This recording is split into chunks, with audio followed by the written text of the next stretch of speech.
ఇప్పుడు ఇన్ని దాచడానికి ఒక ప్లేసు, మనం తలదాచుకోవడానికి ఒక షెల్టర్ కావాలి. రంగా బ్రదరు, నువ్వేమైనా మనకి షెల్టర్ అని చేయగలవా? నాకే దిక్కులేక బస్ షెల్టర్లో పడుకుంటున్నాను, ఇంకా మీకేం షెల్టర్ ఇస్తాను భయ్యా?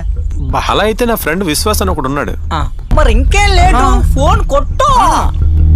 స్వామి, అందరి జీవితంలో వెలికి నింపే గంట మోగించావు కానీ నా జీవితంలో వెలికి నింపే గంట మోగించావు స్వామి. ప్లీజ్ స్వామి, నువ్వు మోగిస్తా నాకు తెలుసు. Please please please please come on come on come on come on come on.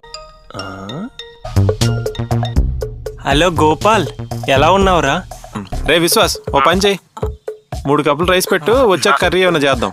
సరేరా, కాకపోతే కొంచెం రెంట్. పర్లేదురా, పెట్టేయ్. ఏ హాయ్రా గోపాల్, ఎన్నాళ్ళైందిరా నేను చూసి. ఎలా ఉన్నావు? బాగానే ఉన్నాను రా.